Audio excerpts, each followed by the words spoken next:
নমস্কার সকল বন্ধুকে। আমার চ্যানেল ঈশ্বর কথার আরেকটি নতুন পর্বে আপনাদের স্বাগত জানিয়ে শুরু করছি আমার পরবর্তী ভিডিও। আজ আপনাদের বলতে চলেছি ভারতবর্ষের অন্যতম সতীপীঠের অধিষ্ঠাত্রী দেবী মাতা যোগাদ্দার কাহিনী। তাহলে চলুন মায়ের ব্যাপারে কিছু তথ্য জেনে নেওয়া যাক।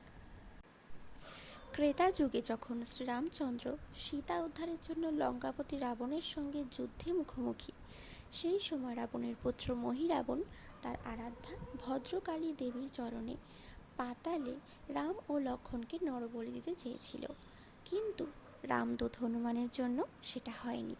তিনি সুকৌশলের দ্বারা মহিরাবণের বধ করেন এবং রাম লক্ষ্মণের উদ্ধার করেন।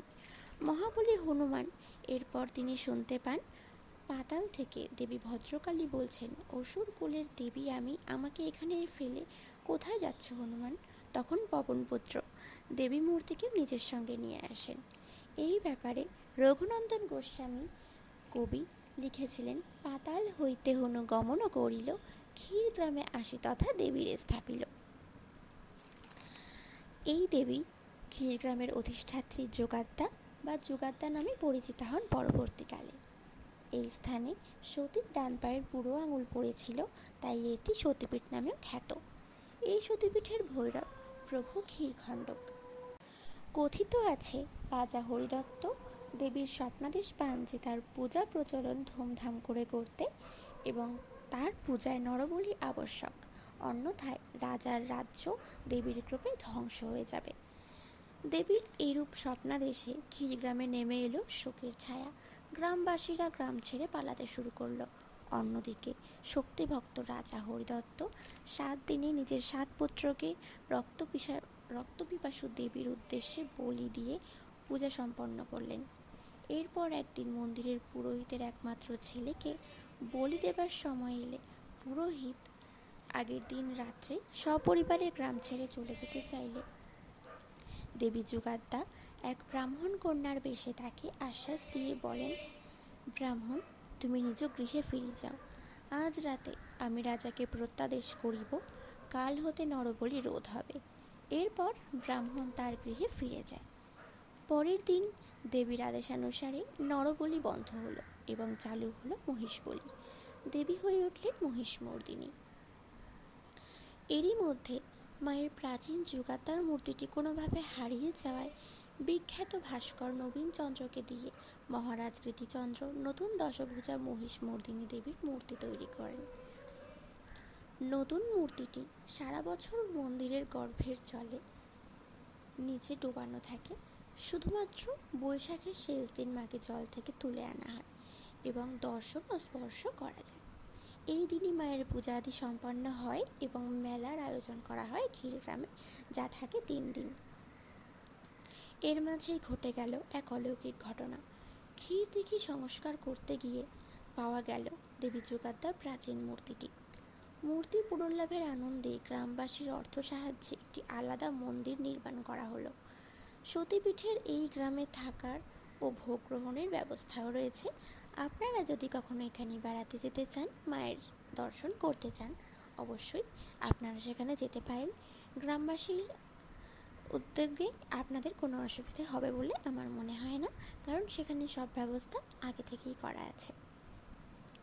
এবার চলুন আপনাদের জানাই করুণাময়ী মাতা যুগাদ্দার শাখা পড়ার অলৌকিক মহিমা জড়িত কাহিনী। ক্ষীরগ্রামে ধামাক নামক দিঘিতে একদা এক অতি সুন্দরী এবং অসামান্য লাবণ্যপ্রভাময়ী বালিকা একাকিনী স্নান করছিলেন। পাশের রাস্তায় ভানুদত্ত শঙ্খবণিককে দেখে সেই বালিকা তার কাছে শাখা পড়ার ইচ্ছে প্রকাশ করেন এবং বলেন, আমি যোগাদ্দার পূজারী ব্রাহ্মণের কন্যা, আমাকে শাখা পরিয়ে আমার বাবার কাছে গিয়ে বলো, গম্ভীরের কলঙ্গিতে 5 টঙ্কা আছে, শাখা দিয়া লবে গিয়া জনকের কাছে। এরপর শাখারি দ্বিধা ত্যাগ করে মহামায়াকে শাখা পরিয়ে ব্রাহ্মণের কাছে তার মেয়ের শাখার মূল্য চাইলে ব্রাহ্মণ অবাক হয়ে বললেন, আমার তো কোনো কন্যা নেই, তবে কে শাখা পড়ল?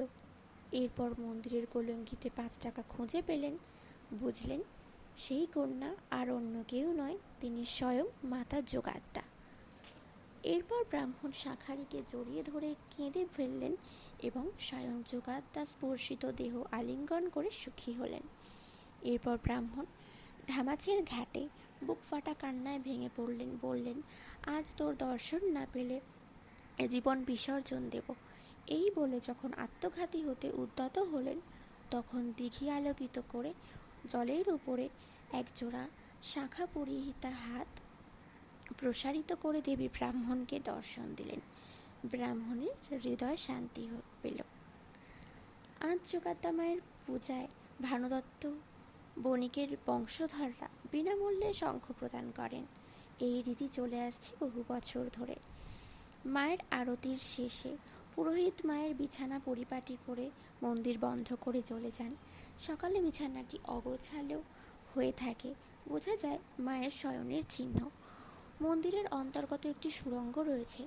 জানা যায় প্রাচীনকালে অনেক সাধু সন্ন্যাসীরা এই সুড়ঙ্গে মুক্তি কামনায় ঝাঁপ দিয়ে প্রাণ বিসর্জন দিতেন। এই দুর্ঘটনার পুনরাবৃত্তি হওয়ার জন্য, এই ঘটনা রোধ করার জন্য রাজার আদেশ সুড়ঙ্গে মুখ ছোট করে দেওয়া হয়। অনেকেই দেখেছে এর মধ্যে বাস করে রক্তবর্ণ সিঁদুর রাঙা একটি সাপ ও ব্যাঙ। মা যোগাত্মা এর মাধ্যমে বোঝাতে চাইছেন হিংসামুক্ত জীবনযাপনের কথা। আপনারা দেবী যোগাত্মাকে দর্শন অবশ্যই করতে যান, ক্ষীরগ্রামে আসুন এবং প্রার্থনা করি মা মহামায়া আপনাদের সকলের মঙ্গল করুন। ভিডিওটি ভালো লাগলে অবশ্যই লাইক করুন, শেয়ার করুন এবং কমেন্টে জানান আপনাদের মতামত। আমার চ্যানেলে নতুন হলে সাবস্ক্রাইব করতে ভুলবেন না। আজকের মতো এখানেই শেষ করছি। ভিডিওটি দেখার জন্য অনেক ধন্যবাদ। ওম নমঃ শিবায়।